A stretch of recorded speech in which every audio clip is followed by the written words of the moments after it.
Hello everyone and welcome to the next lecture of Advaita Chemistry. So in this lecture we are going to do IUPAC nomenclature of coordination compound. So IUPAC nomenclature को करने के लिए हमारे पास कुछ set of rules होते हैं. तो चलिए उन रूल्स के बारे में जानते हैं एक बार, उसके बाद हम कर पाएंगे ईजिली IUPAC nomenclature. ओके, तो पहले मैं ज़रा बात करना चाहूँगा यहाँ पे लिगेंड के बारे में. तो लिगेंड हमारे पास तीन तरह के होते हैं, न्यूट्रल, नेगेटिव एंड पॉजिटिव. तो पहले मैं बात करूंगा न्यूट्रल लिगेंड के बारे में.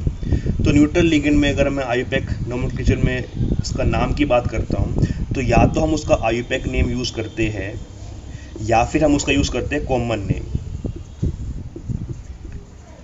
जैसे अगर मैं एग्जांपल लूँ, यहाँ पे मेरे पास दिया हुआ है CH3NH2.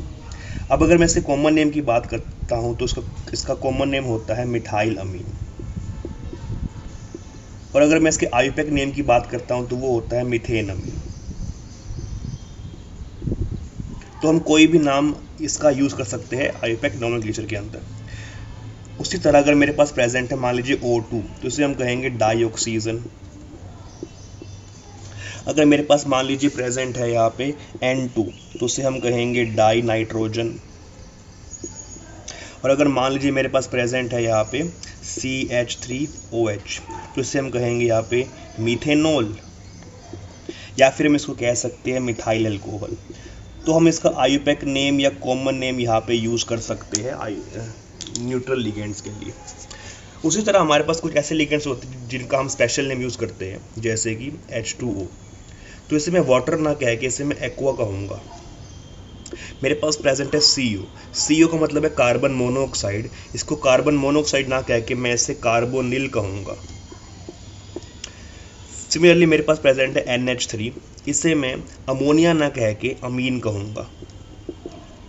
तो ये कुछ स्पेशल नेम्स हैं जो हमें यूज़ करने हैं. सिमिलरली मेरे पास प्रेजेंट है NO भी.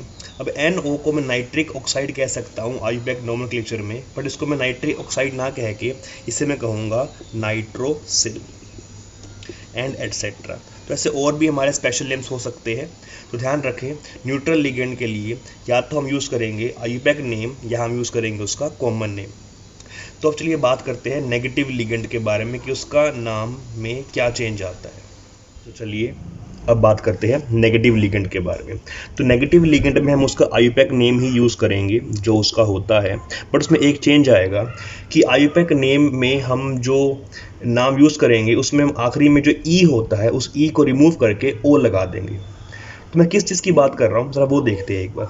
तो आपने अगर ध्यान दिया हो कभी आयनिक कंपाउंड में, तो नेगेटिव लिगेंड के नेगेटिव आयन या लिगेंड कह सकते हैं, तो नेगेटिव आयन के नाम के बाद या तो IDE लिखा मिलता है या ITE लिखा मिलता है या ATE लिखा मिलता है. अगर मैं एग्जांपल लेके समझाऊँ इस चीज़ को, तो मेरे पास प्रेजेंट है मान लीजिए क्लोराइड. ध्यान दिया, IDE यहाँ पर है. मेरे पास प्रेजेंट है सल्फाइट, यानी कि ITE प्रेजेंट है. और मेरे पास प्रेजेंट है मान लीजिए सल्फेट, तो ATE प्रेजेंट है. तो कोई भी नेगेटिव आयन अगर हमारे पास होता है तो उसके नाम में या तो IDE, आइड, आइट या एट लिखा मिलता है. तो मैं अब IUPAC नेमिंग जब मैं इन कंपाउंड्स की करता हूँ तो चेंज क्या आएगा? चेंज ये आएगा कि इन सब में से मैं E को रिमूव करके O जोड़ दूँगा, यानी कि अब ये बन जाएगा IDO, आइडो, ITO, आइटो, ATO, एटो. यानी कि जब मैं क्लोराइड लिखता हूँ आयनिक कंपाउंड के अंदर, और जब मैं इसी को लिखूँगा इन दी नोमेनक्लेचर ऑफ कोऑर्डिनेशन कंपाउंड, तो ये लिखा जाएगा एज क्लोरिडो, ये लिखा जाएगा एज सल्फीटो, ये लिखा जाएगा एज सल्फेटो, लाइक दैट. यानी कि E निकाल के हमें सिर्फ O लगाना है. ध्यान रखें, ये जो नेमिंग है ये कोऑर्डिनेशन स्फीयर के अंदर वाले लिगेंड के लिए है. अगर कोई लिगेंड कोऑर्डिनेशन स्फीयर के बाहर प्रेजेंट होता है तो उस नेगेटिव लिगेंड के नाम के बाद O नहीं रहेगा, जो उसका नाम था वो नाम वही रहेगा. तो अब एग्जाम्पल लेके हम समझेंगे इस चीज़ को कि मैं क्या समझाना चाहता हूँ यहाँ पे. चलिए अब देखते हैं कॉम्प्लेक्स पे अगर हमारे पास कोई चार्ज आता है तो उस चार्ज के अकॉर्डिंग उसमें मेटल का नाम किस तरह चेंज होता है. तो चलिए अब बात करते हैं मेटल के बारे में कि मेटल का नाम किस तरह चेंज होगा जब हमारे कॉम्प्लेक्स पे कोई चार्ज आता है। तो कॉम्प्लेक्स पे चार्ज हमारा आ सकता है 3 तरह का, न्यूट्रल, नेगेटिव और पॉजिटिव। तो पहले मैं बात करना चाहूँगा यहाँ पे एक बार न्यूट्रल या एंड पॉजिटिव चार्ज के बारे में जो हमारा कॉम्प्लेक्स पे आएगा। अब ये चार्ज कॉम्प्लेक्स पे आने का मतलब क्या है, मैं पहले एग्जांपल लेता हूँ। यहाँ पे मान लीजिए मेरे पास ये कंपाउंड है FeH2O6 3 पॉजिटिव। तो ये जो चार्ज आया है ये चार्ज कॉम्प्लेक्स पे आया है, तो ये चार्ज पॉजिटिव है। उसी तरह अगर मैं न्यूट्रल कंपाउंड की बात करता हूँ तो ये है मेरे पास न्यूट्रल कंपाउंड, यानी कि अब इस कंपाउंड पे जो चार्ज है वो कैसा है, न्यूट्रल है। तो मैं इनकी बात कर रहा हूँ। तो अब अगर मेरे पास न्यूट्रल या पॉजिटिव चार्ज वाले कॉम्प्लेक्स आते हैं तो उसमें मेटल का नाम या तो हम कॉमन लेंगे या फिर लेंगे उसका हम आयुपैक नेम। जैसे Fe को हम फेरम कह सकते हैं या फिर मैं इसको आयरन कह सकता हूँ। तो जो अभी हम लेना चाहे हम वो ले सकते हैं यहाँ पे। उसी तरह निकल का नाम भी हम वही ले सकते हैं जो उसका है, यानी कि इसके नाम में कोई चेंज नहीं आएगा। तो बेसिकली बात यह है कि there will be no change in name. But यही अगर हमारे पास कोई नेगेटिव चार्ज वाला कॉम्प्लेक्स आ जाता है, जैसे अगर मैं एग्जांपल लेता हूँ यहाँ पे FeCN6 3 नेगेटिव। तो अब क्योंकि ये कॉम्प्लेक्स एक नेगेटिव आयन बन चुका है और हमने अभी पढ़ा था कि नेगेटिव आयन के नाम के बाद या तो हम आइड या 8 लगाते हैं, तो इस केस में हम इसमें 8 ऐड करने वाले हैं। तो हम 8 ऐड कहाँ करेंगे, हम 8 ऐड करेंगे मेटल के नाम के बाद। जैसे इसका नाम है फेरम, तो इसे हम कह देंगे फेरेट, यानी कि हमें सिंबल वाला नाम ही इसका यूज़ करना है। जैसे अगर मैं एग्जांपल लेता हूँ एक और की, मेरे पास है ZnCN4 2 नेगेटिव, तो इसे हम जिंक कहते हैं, सो that will be called zincate. Similarly अगर मैं एग्जांपल यहाँ पे एक और लेता हूँ, जैसे कि AgCN होल ट्वाइस नेगेटिव, तो इसे हम कहेंगे आर्जेंटेट, यानी कि जिस नाम से उसका सिंबल बना है उसी नाम को लिख के हम वहाँ पे उसके नाम के बाद 8 लगा देंगे। तो ध्यान रखें, नेगेटिव चार्ज वाले कॉम्प्लेक्सेस के में मेटल के नाम के बाद हमें 8 लगाना है, और न्यूट्रल और पॉजिटिव में उसका नाम वही रहेगा जो उसका नाम एज इट इज़ है। तो अब कुछ एग्जांपल्स लेते हैं और ट्राई करते हैं नोमेनक्लेचर करने की आयुपैक नेमिंग के रूल्स के हेल्प से। तो चलिए अब देखते हैं एक बार कि अगर हमारे कॉम्प्लेक्स में लीगेंड जो है वो एक से ज़्यादा आते हैं तो उस लीगेंड की संख्या को रिप्रेजेंट करने के लिए हम किन किन सिंबल्स या फिर हम किन किन टर्म्स का यूज़ करते हैं। तो देखते हैं। ओके, मान लीजिए कि मेरे पास लीगेंड 2 आते हैं, तो 2 के लिए हम यूज़ करते हैं डाई का। अगर मेरे पास लिगेंड 3 आ जाते हैं तो 3 के लिए हम यूज़ करेंगे ट्राई का। 4 आते हैं तो 4 के लिए हमारे पास यूज़ होगा टेट्रा का। 5 के लिए पेंटा, 6 के लिए हेक्सा, और हम 6 तक ही लिगेंड के बारे में बात करने वाले हैं। बट अगर मान लीजिए कि मेरे पास लिगेंड जो है वो काफ़ी कॉम्प्लेक्स लिगेंड है, तो कॉम्प्लेक्स लिगेंड के लिए हम डाई, ट्राई, टेट्रा, पेंटा, हेक्सा का यूज़ नहीं करेंगे, हम यूज़ करेंगे कुछ और टर्म्स का। जैसे अगर मेरे पास 2 आता है तो 2 के लिए हमारे पास होता है बिस, 3 आता है तो ट्रीन के लिए हमारे पास होगा ट्रिस, 4 आता है तो 4 के लिए हमारे पास होगा टेट्रा किस, 5 होगा तो 5 के लिए हमारे पास होगा पेंटा किस, 6 होगा तो 6 के लिए हमारे पास क्या होगा, हेक्सा किस। अब ये जो है ये हमारे पास आते हैं किसी कॉम्प्लेक्स लिगेंड के लिए। अब कॉम्प्लेक्स लिगेंड से मेरा मतलब क्या है, जैसे अगर मैं एग्जांपल लूँ यहाँ पे तो मेरे पास एग्जांपल है EN का। अब EN क्या है, EN है मेरे पास इथाइलिन डाई अमीन। तो अगर ध्यान दें आप यहाँ पे इस नाम में पहले ही डाई आ गया है, तो अगर मैं यहाँ पर भी डाई लगाता हूँ तो ये 2 तरह के लिगेंड बन जाएंगे, यानी कि डाई इथाइलिन और डाई अमीन, तो ये 2 लिगेंड बन गए मेरे पास। बट मुझे ये दिखाना है कि ये एक ही लिगेंड है, तो इस लिगेंड के नाम से पहले अगर मैं बिस लगा देता हूँ तो इसका मतलब है कि ये कॉम्प्लेक्स लिगेंड 2 प्रेजेंट है मेरे पास यहाँ पे। तो ये बात ध्यान रखनी है हमें कि ये सिस्टम जो है कॉम्प्लेक्स लिगेंड के लिए है और जो ये सिस्टम मेरे पास है ये नॉर्मल लिगेंड के लिए है। जैसे मेरे पास मान लीजिए प्रेजेंट है CN twice, that can be called dicyanido, like that. तो नॉर्मल सिंपल लिगेंड्स के लिए और ये कॉम्प्लेक्स लिगेंड्स के लिए। तो चलिए अब हम कुछ एग्जांपल्स के आईयूपैक नॉमेनक्लेचर करते हैं इन्हीं रूल्स को ध्यान में रखते हुए। So let's start. तो अब हमें देखना है कि हमारा जो कॉम्प्लेक्स कंपाउंड है वो किस किस फॉर्म में एग्जिस्ट कर सकते हैं। तो चलिए देखते हैं। पहला, हमारे पास हो सकती है इस तरह की फॉर्म K4FeCN6।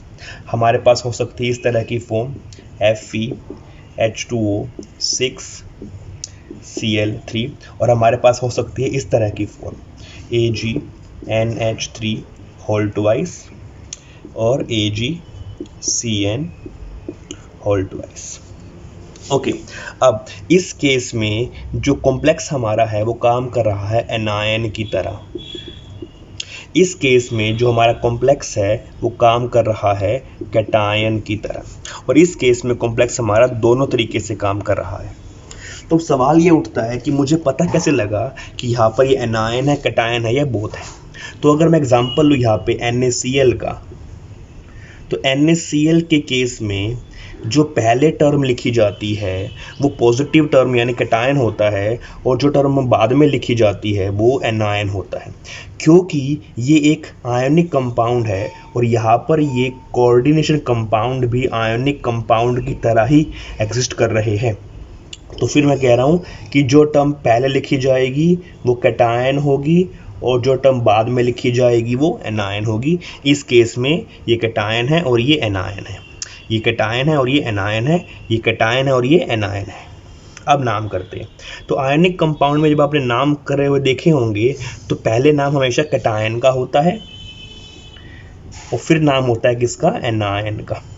तो पहले नाम कैटायन का होगा और फिर नाम किसका होगा, एनायन का होगा। ओके, अब इसमें देखते हैं।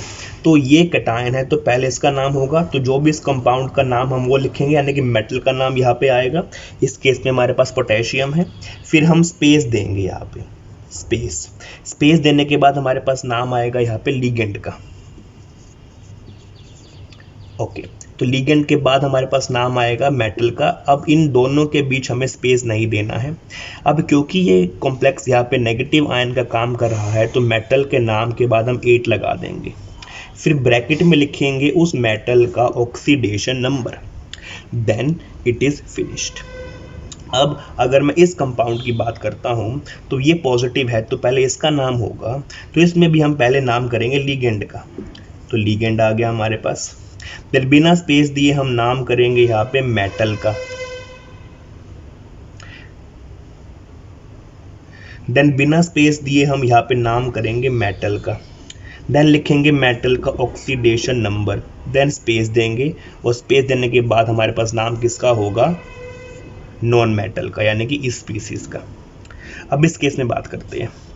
इस केस में पहले इस कंपाउंड का नाम करेंगे, यानी कि नाम होगा पहले लिगेंड का, फिर आएगा मेटल बिना स्पेस दिए, और ब्रैकेट में आएगा मेटल का ऑक्सीडेशन नंबर।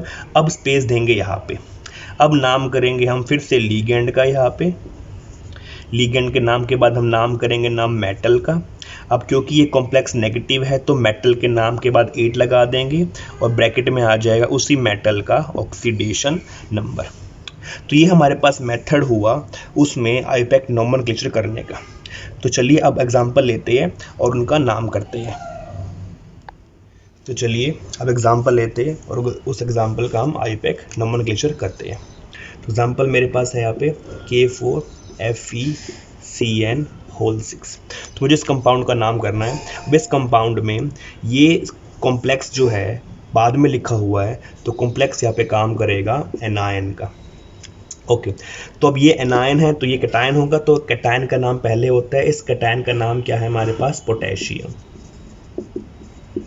तो पोटेशियम, देन हम यहाँ पे स्पेस देंगे, स्पेस के बाद नाम आता है लिगेंड का। तो हमारे पास लिगेंड कौन सा है यहाँ पे, Cn नेगेटिव, जिसे हम कहते हैं साइनाइड। बट क्योंकि ये हम इसमें कॉम्प्लेक्स के अंदर नाम करने वाले हैं तो इसे हम कहेंगे सायनिडो, क्योंकि ई हट के ओ लग जाता है, so that will be called हेक्सासायानिडो।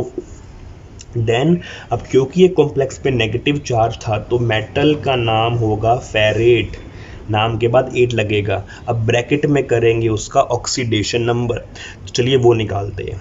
तो हम ये जानते हैं पोटेशियम पे चार्ज होता है +1 का, Cn पे चार्ज हम देख चुके हैं -1 का, हमें Fe पे चार्ज निकालना है तो उसे मैं x मान लेता हूँ, सो दैट विल बी 4 × +1 + x + 6 × -1 = 0। 0 इसलिए आया बिकॉज हमारे पूरे कंपाउंड पे चार्ज न्यूट्रल का है, तो x निकल के हमारे पास आएगा +2 यहाँ पे, तो 2 लिखेंगे हम यहाँ पे रोमन नंबर्स में। तो ये हुआ हमारे कॉम्प्लेक्स का नाम, दैट इज पोटेशियम हेक्सासाइनिडोफेरेट 2। तो चलिए अब देखते हैं एक और example, and that will B CA2FeOX thrice. तो हमें इस कंपाउंड का नाम करना है, चलिए शुरू करते हैं। तो ध्यान दे पा रहे हैं तो जो कॉम्प्लेक्स है वो बाद में लिखा हुआ है, तो इसका मतलब कॉम्प्लेक्स हमारा एनायन की तरह काम करेगा। अब क्योंकि ये एनायन की तरह काम कर रहा है तो मेटल के नाम के बाद हम 8 लगाने वाले हैं। ऑल्सो ये स्पीसीज पॉजिटिव है तो पहले हम नाम करते हैं पॉजिटिव स्पीसीज का, so that is called calcium. हम यहाँ पे डाई कैल्शियम नहीं लगाने वाले, सिर्फ कैल्शियम ही काफ़ी है। अब स्पेस देंगे, स्पेस में हमारे पास फिर नाम आएगा लिगेंड का। अब लिगेंड कौन सा है, लिगेंड हमारे पास दिया है OX। OX का मतलब होता है ऑक्जेलेट। अब क्योंकि ये नेगेटिव लिगेंड है, इसमें 8 आया हुआ है तो 8 में से हम E निकाल के O लगाने वाले हैं, सो that will be called oxalato. और ऑक्जेलेटो का सिंबल होता है C2O for 2 नेगेटिव, यानी कि इस पे चार्ज कौन सा है -2 का, जो कि यूजफुल होगा हमारा ऑक्सीडेशन नंबर निकालने के लिए। So that will be called trioxalato. Then there will be called ferrate, कि मेटल के नाम के बाद 8 लगाना है क्योंकि कॉम्प्लेक्स पे चार्ज नेगेटिव होगा, ब्रैकेट में आएगा उसका ऑक्सीडेशन नंबर। चलिए वो निकालते हैं। तो कैल्शियम पे चार्ज होता है +2 का, OX पे चार्ज है -2 का, Fe पे चार्ज x मान लेते हैं, that will B 2 × +2 + x + 3 × -2 = 0। So on solving x comes out to be +2, तो ब्रैकेट के बाद हम लगा देंगे 2 in Roman numbers, so that will be its name calcium trioxalatoferrate 2। तो चलिए अब लेते हैं example number 3, and that is, let's say we have FeH2O6 Cl3। तो हमें इस कंपाउंड का नाम करना है यहाँ पे। तो अब देख पा रहे हैं कि जो कॉम्प्लेक्स हमारा है वो लिखा हुआ है पहले, तो दैट मीन्स कि ये कॉम्प्लेक्स हमारा पॉजिटिवली चार्ज यानी कैटायन है, तो हम यहाँ पे मेटल का नाम चेंज नहीं करने वाले हैं। तो पहले होता है लिगेंड का नाम, लिगेंड हमारे पास कौन सा है यहाँ पे H2O, दैट इज एक्वा। तो 6 हमारे पास है, so that will be called hexa aqua. बिना स्पेस दिए नाम करेंगे अब मेटल का, तो दैट विल बी आयरन। अब ब्रैकेट में आएगी आयरन का oxidation number, so let's find out that. तो Fe पे हम स्टेट x मान लेते हैं, H2O पे चार्ज 0 होता है, उसके साथ हमारे पास Cl भी है, Cl पे चार्ज होता है -1 का, तो that will B x + 6 × 0 + 3 × -1 = 0। So x comes out to be +3, so we'll put 3 in Roman here, then we'll add some space, उसके बाद हम लिखेंगे क्लोराइड। अब यहाँ पे हम क्लोरिडो नहीं करने वाले हैं क्योंकि जो हमारा नेगेटिव आयन है वो कोऑर्डिनेशन स्फीयर के बाहर प्रेजेंट है, इसीलिए उसका नाम क्लोराइड ही रहेगा, क्लोरिडो में वो चेंज नहीं होने वाला है। तो चलिए अब एक लास्ट एग्जांपल लेते हैं, that is FeN3 okay, so in this case the complex is written before the other element, so that means इस complex पे चार्ज पॉजिटिव का है तो ये यहाँ पे काम करेगा कैटायन का। अब लिगेंड यहाँ पे दिया हुआ है En, इसका मतलब है इथाइलिन डाईअमीन। अब ये एक न्यूट्रल लिगेंड है तो इस पे जो चार्ज होगा दैट विल बी 0, तो इसका नाम यही रहेगा जो है। अब डाई अमीन इसमें पहले ही आ गया है तो इसका मतलब ये एक कॉम्प्लेक्स लिगेंड है। तो कॉम्प्लेक्स लिगेंड के लिए जो हम सिस्टम यूज़ करते हैं दैट इज़ बिस, ट्रिस एंड एटसेट्रा। तो यहाँ पे मेरे पास 3 लिगेंड दिए हुए हैं, तो that will be called tris, bracket में आ जाएगा इथाइलिन डाई अमीन, ब्रैकेट बंद। अब लिखेंगे मेटल का नाम, तो दैट इज़ आयरन, क्योंकि इस कॉम्प्लेक्स पे चार्ज पॉजिटिव का है तो मेटल का नाम वही रहेगा जो उसका है। ब्रैकेट में लिखते हैं उसका ऑक्सीडेशन नंबर, और आखिरी में हम लिख देंगे यहाँ पे क्लोराइड। अब ऑक्सीडेशन नंबर क्या होगा हम ज़रा वो निकाल लेते हैं एक बार। तो En पे चार्ज 0 है, Cl पे चार्ज है -1 का, Fe पे चार्ज x मान लेते हैं, so that will be x plus 3 into 0 plus 3 into -1 equal to 0। तो x यहाँ पे निकल के आएगा हमारे पास +3, तो ब्रैकेट में लिख देंगे रोमन नंबर्स में 3। अब क्लोराइड में O क्यों नहीं आया, क्योंकि जो Cl है वो कोऑर्डिनेशन स्फीयर के बाहर प्रेजेंट है, और ये बात हमने पहले ही कही थी कि अगर कोई नेगेटिव आयन कोऑर्डिनेशन स्फीयर के बाहर प्रेजेंट होगा तो उसके नाम में O नहीं आएगा, तो उसका नाम क्लोराइड ही रहेगा इस केस में। तो आज हम इतना ही करेंगे। नेक्स्ट लेक्चर में हम समझेंगे कि आईयूपैक नेमिंग कैसे की जाती है जिसमें हमारे पास ब्रिजिंग लिगेंड प्रेजेंट हो। ऑल्सो आईयूपैक नेमिंग कैसे की जाती है जब हमारे पास ऐसे कॉम्प्लेक्स प्रेजेंट हो जो दोनों तरह से काम करता हो, यानी कैटायन का भी और एनायन का भी।